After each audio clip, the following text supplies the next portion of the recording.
Check out carmarshal.com. The link is in the description. They help support us. Hey, Charlotte County. This is Charlotte County COPWATCH, and we're going to do a story for you on Charlotte County Sheriff Evidence Supervisor resigns. Her name is Erin Hume, and she, along with Melody Shiner, were involved in a big drunken boating act thing years ago. And the reason why we're doing this story is because the tip that we got was that the drunken boating thing was real, and it was. Like 4 to 5 agencies showed up. They knew they were wasted. They knew they were cops. These were Charlotte County Sheriff Deputy cops. And they were wasted. And down here, you get DUI drunken boating, your license is gone. And so the person that we got the tip from said, let's get the IA reports. And they were never charged, by the way. Never fucking charged. Never blew. Never did a blood test.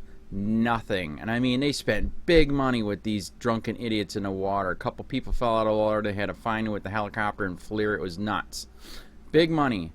Then there was, so the reason why this person gave us a tip, they wanted to find out if it was ever investigated with the Charlotte County Sheriffs after that, if there was ever an internal investigation, and today we can say no, there was not. Completely covered up. Erin Hume is gone because she's so fucked up that she kept fucking up and she's gone. Melody Shiner is actually still there in the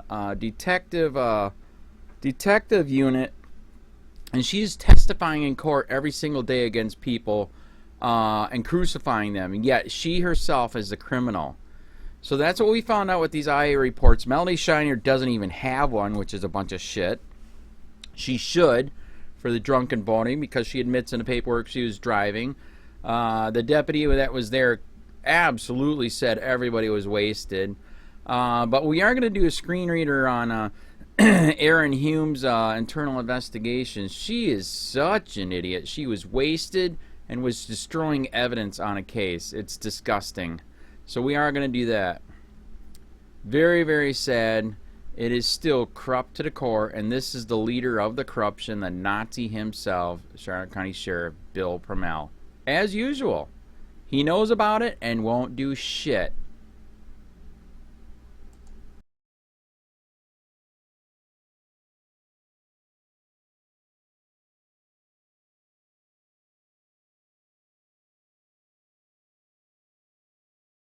LA 14-9. On September 8, 2014, the Charlotte County Sheriff's Office Internal Affairs Unit initiated an internal investigation related to violation of Charlotte County Sheriff's OIS Operations Manual 6.03.50 F, 4, B, 3, violation of official procedures or directives, not endangering persons or property. 11,115 investigation stems from information received from evidence clerk Melody Shiner during an unrelated internal investigation, IA 14-8, alleging that the evidence policy governing the destruction of items was not being followed. Shiner deskbed an incident where an item of monetary value, Apple Pod, had been allegedly destroyed instead of being returned, along with other property to its owner. This investigation involves the destruction of evidence, which is not associated with any active case. A review of the transfer reports indicated that on November 2, 2023, Evidence Supervisor, Erin Hume, Hiriner HTRRNE, conducted a destruction transfer where an Apple Pod, case 21201 006967, was destroyed. On September 5, 2014, Shiner also provided information reference to a musical instrument, which appeared to have monetary value, which allegedly was scanned for destruction by Hume, case 21303 008142, and placed in the destruction pile. The musical imminent was intercepted prior to its actual physical destruction by Shiner. Disposition of Property and Evidence General Order Number 10.09, 16, c. 16 items other than drugs, firearms, or money will be divided into one of the following sections. C. Auctioned. These are items that may have a monetary value and no evidentiary value. The roses have been researched by the case's agent and approved for donation by the evidence. Supervisor. Schinner stated sometime in the middle of June 2014, she was assisting her EO worker, Fran Tolman, in completing several open tasks as Tolman was scheduled for leave. The tasks involved a request. A citizen attempting to obtain her deceased son's property. After obtaining authorization, the detective assigned to the queue, Schinner, reviewed the case. Information, case #1201-001-5967, and noticed one of the items which had been seized, an apple pod, had been destroyed. Schinner then approached her supervisor, Hume, and informed her of the endings. Based on Schinner's statement, Hume told her, "I'll take care of that," and took the paperwork away from her. Schinner then went on to discuss an incident which occurred on September 5, 2014, involving a guitar. Schinner stated on Friday, she and Hume were conducting property disposal independent of each other. At approximately 3 p.m., Schinner stated she began to clean up and was told by Hume the trash had to be taken out. At approximately 4 p.m., before Francine Tolman, co-worker, left for the day, Schinner asked her to assist her in taking the trash out. Tolman assisted Schinner in collecting the trash which Hume had set aside. Schinner then walked the bags and boxes to the trash bin. As Schinner was throwing the trash in, she noticed a box which appeared to be sealed. She was curious as to what was inside, as she did not want to discard something which was not supposed to be disposed of. She brought the box back into the building where she met with Tolman and Carrie Mall Master, crime scene tech. The box was opened and it was determined it contained a guitar. Schinner stated she and Tolman discussed as to why Hume would have destroyed the guitar and ultimately determined to set it aside in order to prepare it for auction. Based on Schinner's statement, she never approached Hume in reference to the guitar. She just placed it aside in an attempt to place it on propertyroom.com. Schinner added that when she attempted to remove the guitar horn, the destruction list, and place it back into inventory, the disposal list had been closed. The guitar was located inside a cardboard box with the dimensions of 48x20x7. The guitar is described as a model Fender Sonoran, valued at $349. In regards to the transfer process, Schinner added that once a general disposal report was generated, items could be scanned into the report until the batch was closed. On September 22, 2014, at approximately 1:12 p.m., one met with evidence Kmtodi and Francine Tolman, Irina Tolman, at the Internal Affairs OIS and obtained a sworn taped statement detailing her involvement in this case. At the moment of the interview, Tolman was provided with the definition of perjury as deemed in the Florida state statutes and placed under oath.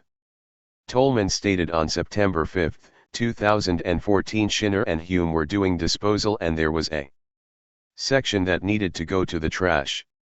She assisted Schinner with the trash by holding the side doors open. Tolman stated while taking some of the items out. Schinner stated, "Look at this box, I don't think it should go in the trash. I think there is an instrument in there." Tolman then stated she opened the box to see if something was inside the box. Tolman found a second box which contained a guitar. At the time, it was determined the guitar should not be discarded and should be placed on auction. When asked if she knew who had placed the guitar on the destruction side, Tolman stated, "I thought that Erin Hume did, but added that she did not actually see Hume do it." When asked if she ever noted Hume, the guitar was moved from the destruction list and set aside to be prepared for auction. Tolman stated, "I did not because Melody, Skinner, took it and I assumed that Melody, Skinner, was gonna handle it." 0 and September 22, 20L4, at approximately 9:49 a.m., I met with crime scene technician Carrie Mall Master, hereinafter Mallranaster, at the Internal Affairs Office and obtained a sworn taped statement detailing her involvement in this case. At the commencement of the interview, Mall Master was provided with the denition of perjury, as deemed in the Florida state statutes, and placed under oath. Mall Master stated on September 5, 2014, she was in the hallway by the rear double doors to evidence speaking with Tolman when Shinner approached them carrying a large box on a cart.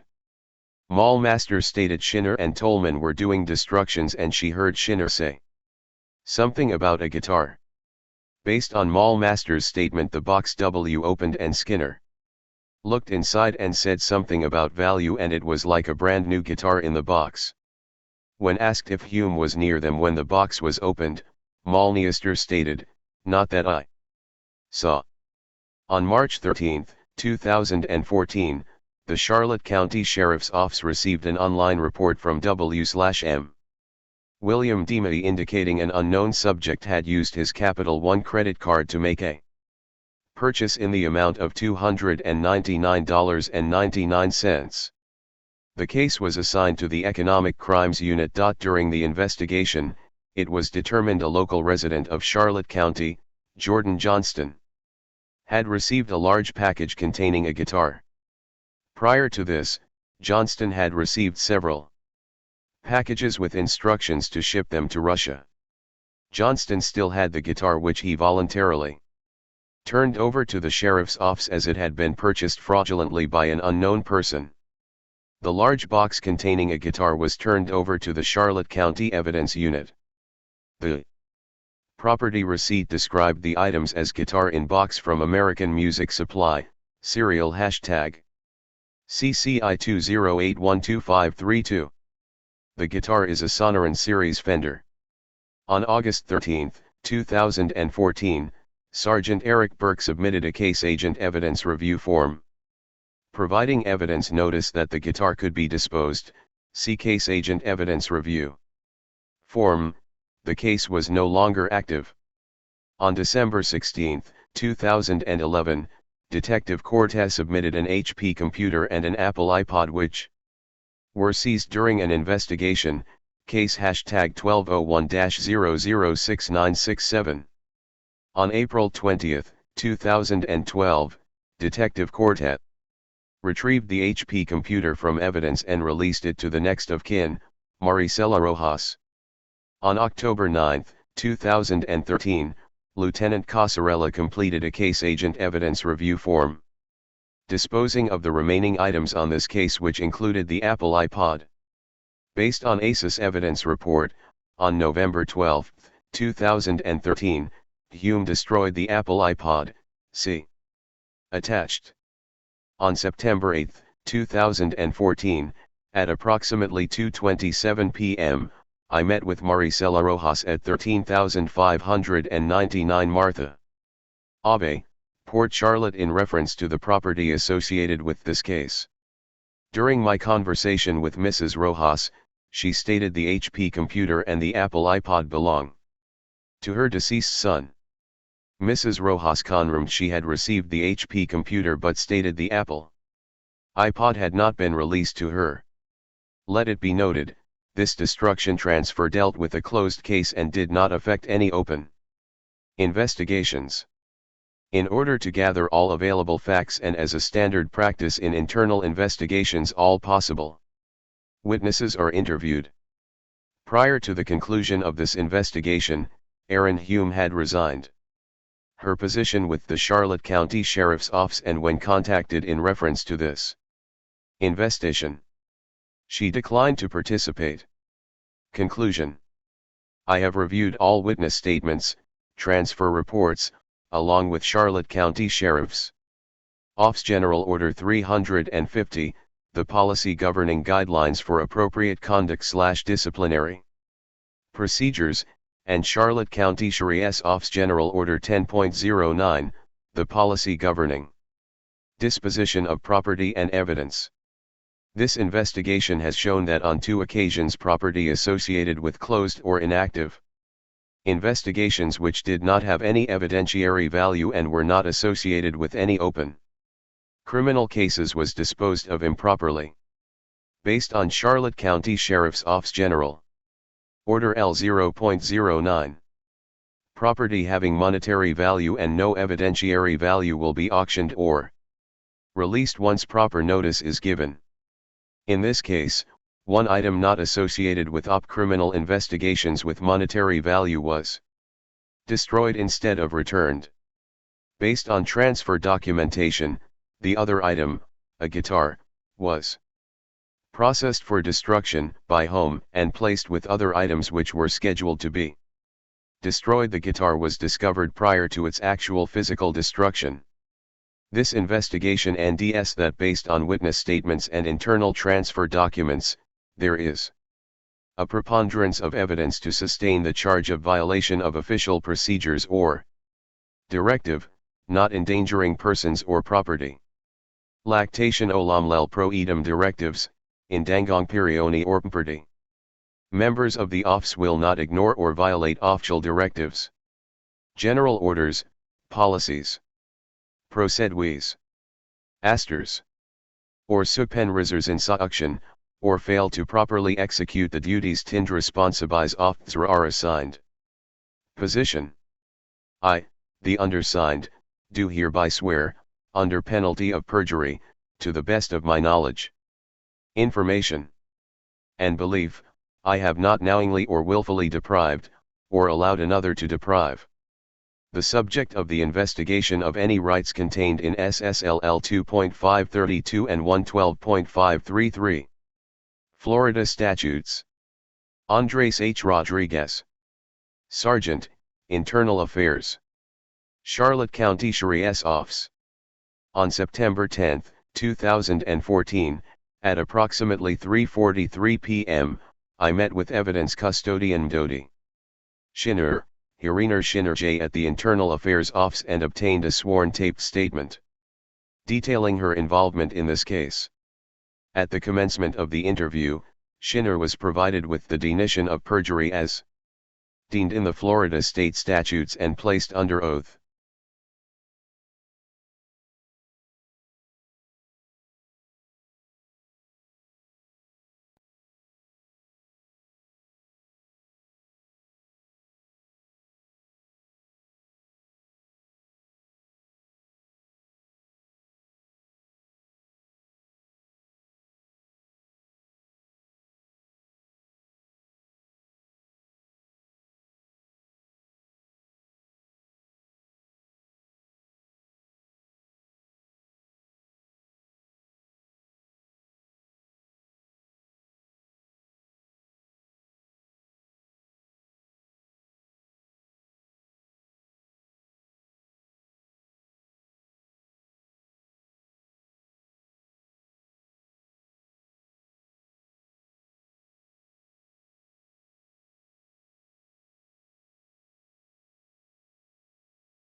Hey, Sheriff, we have a question about why your office, your intelligence division, is investigating private citizens for criminal investigation that happen to be activists that are overseeing your department. Why would you have your intelligence division investigate private citizens?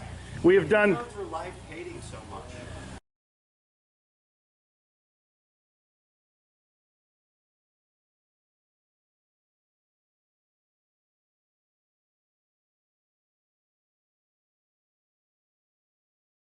Sir, we don't hate anyone. We love freedom and we love American people. and government is out of control. That's why you're seeing such a revolt nationwide.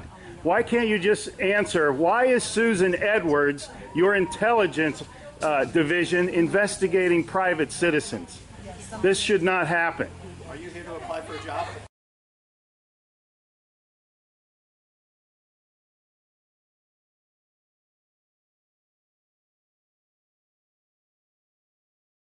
Possibly I might be applying for a job, but that's irrelevant to my question.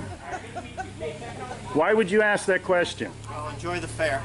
Okay. Excuse me. Excuse you? Excuse me, sir. So those of you that haven't Wow. been on a bike before, we're Sheriff's just getting a little too pushy. You work for us, Sheriff. Just keep that in mind. At one time we respected you, but not with that type of attitude.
County. This is Sheriff County Cop Watch, and I wanted to explain what fair use is. You can use pieces of news articles if you're doing it for news reporting, you have commentary, and you're doing it for education purposes. So that's what fair use is, as you can see right here.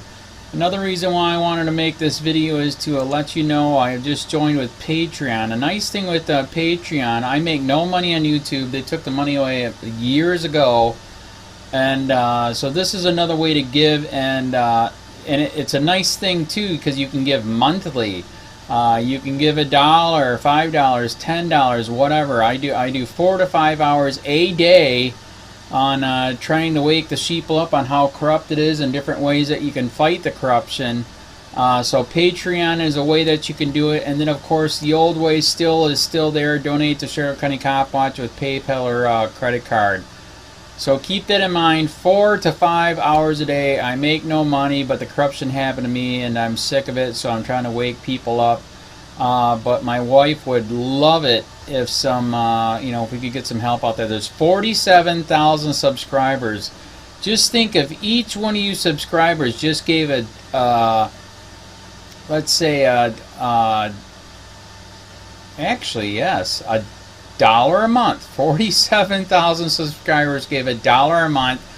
That would be awesome. That's not going to happen. But anyways, that would be great if it did happen. But do the math in your head. Just think about it. Like I said, 4 to 5 hours a day. I get no money from YouTube. YouTube has gone nuts. You can't do anything anymore. They're taking the money away everywhere. So these are a couple different ways that you can still help out with all this time that I put in. And as you know, I'm in a special situation where at least I can do it. 4 to 5 hours a day. We have a cleaning company during the day. That's what allows me to do this, and we're debt free. So this is my hobby. I don't go fishing and all that other crap. I try to save the world. So help me out to make the wife happy, man. In fact, if you guys did give $1 a day, and there was 47,000 of you, and you did it, and each of you gave $1, and that was every month, oh my God, yes, I could quit. I could start suing them. Another idea too that we have is, you know, if I got, you know, some funds, we could actually contact everyone that has been ticketed and or arrested and put in jail and start sending them postcards to let them know we're here, and to see if everything went all right, and if it didn't, find out their story. So we could even do more investigations and more lawsuits. Lawsuits take money. So just think about that. You know, 47,000 of you so far right now. You know, $1 a day. I mean, $1 a month on Patreon, or $5 a month Patreon, 10, 20, whatever. Just do the math in your head. Help out. This is a lot of work every single day. Thanks.